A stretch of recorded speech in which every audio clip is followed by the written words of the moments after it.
गंगणपते नमो नमः। श्रीमद्भागवत महापुराण द्वितीय स्कंध 10वां अध्याय भगवत के 10 लक्षण भाग 2।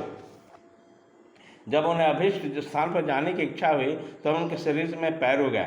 चरणों के साथ ही चरण इंद्रिय के अधिष्ठाता रूप में वो स्वयं यज्ञ पुरुष भगवान विष्णु स्थित हो गए और उन्हीं से चलना रूप क्रम प्रकट हुआ। मनुष्य इसी चरेंद्रियों में चलकर यज्ञ सामग्री एकत्र करते हैं। संतान अति स्वर्ग भोग की कामना होने पर विराट पुरुष के शरीर में लिंग की उत्पत्ति हुई। उसे चंद्रिय और प्रजापति देवता तथा इन दोनों का आश्रय रहने वाले कामसुख का आविर्भाव हुआ। तब उन्हें मल त्याग की इच्छा हुई, तब गुद्दादार प्रकट हुआ। तत्पश्चात उनके पांचों इंद्रिया मित्र देवता उत्पन्न हुए। इन दोनों के द्वारा मल त्याग की क्रिया संपन्न हुई और अपमान मार्ग द्वारा शरीर से एक दूसरे शरीर में होने पर उनके नाभि द्वार प्रकट हुए। इससे अपान और मृत्यु देवता प्रकट हुए। ये दोनों के आशय से प्राण और अपान का बिछोह यानी मृत्यु होती है। जब विराट पुरुष के अन्न जल ग्रहण करने की इच्छा हुई तब कों खाते और नाड़ियाँ उत्पन्न हुई। साथ ही कुक्षी के देवता समुद्र, नाड़ियाँ देवता समुद्र, नदियाँ तुष्टि एवं पुष्टि, ये दोनों उसके आश्रित विषय उत्पन्न हुए। जब उन्होंने अपनी माया पर विचार करना चाहा तब हृदय की उत्पत्ति हुई। उनका मन रूप इंद्रिय मन से उनके देवता चंद्रमा तथा विषय कामना और संकल्प प्रकट हुए। विराट पुरुष के शरीर में पृथ्वी, जल, तेजस 7 धातुएं प्रकट हुई।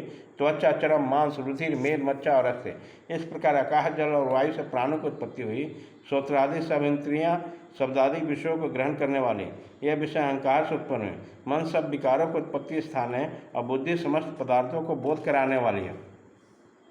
मैंने भगवान के स्थूल रूप का वर्णन तुम्हें सुनाया है। अब तुम बाहर की ओर से पृथ्वी, जल, तेज, वायु, आकाश, अहंकार, महत्व और प्रकृति इन 8 आवरणों से घिरा हुआ। इनसे परे भगवान का अत्यंत सूक्ष्म रूप है।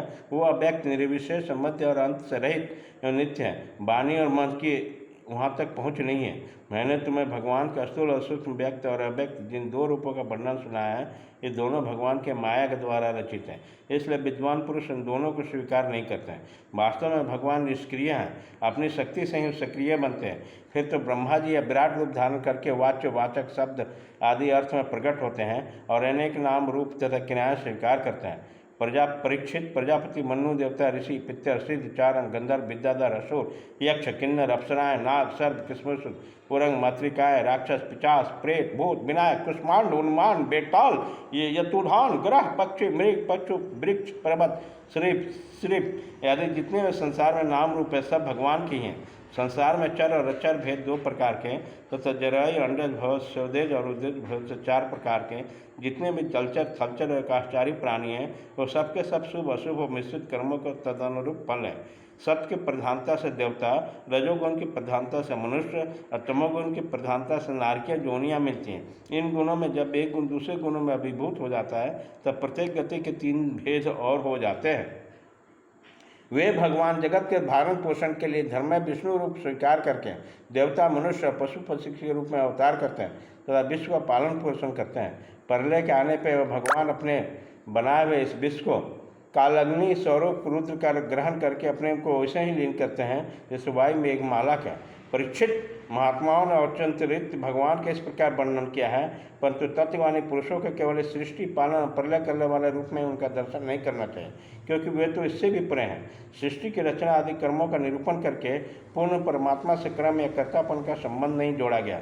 वह तो माया से आरोपित होने के कारण कर्तव्य का निषेध करने के लिए।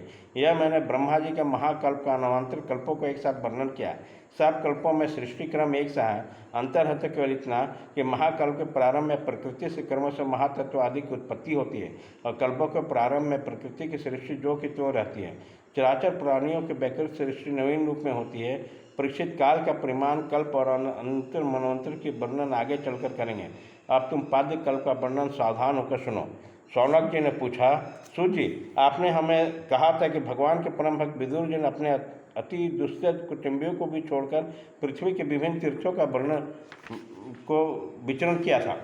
उसी यात्रा में मैत्री ऋषि के साथ अध्यात्म के संबंध में बातचीत कहाँ हुई तथा मैत्री जी ने उनके प्रश्न करने पर किस तत्व का उपदेश दिया। सूत जी, आपका स्वभाव बड़ा सौम्य है, आप विदुर जी का चरित्र हमें सुनाइए। उन्होंने अपने भाई बंधु क्यों छोड़ा, फिर उनके पास से क्यों लौटा? सूत जी ने पूछा, शौनकादि ऋषियों, राजा परीक्षित ने यही बात पूछी। उनके प्रश्नों के उत्तर में श्री सुखदेव जी महाराज ने जो कुछ कहा वह मैं आप लोगों से कहता हूँ, सावधान होकर सुनिए। इति श्रीमद्भागवते महापुराणे वैद्य शक्तिमय नष्टता दशा सहस्र परमहंस्य शैतांग द्वितीय स्कंदे पुरुष स्थानुवर्णन नाम 10वां अध्याय इति द्वितीय स्कंद समाप्त। ओम ओम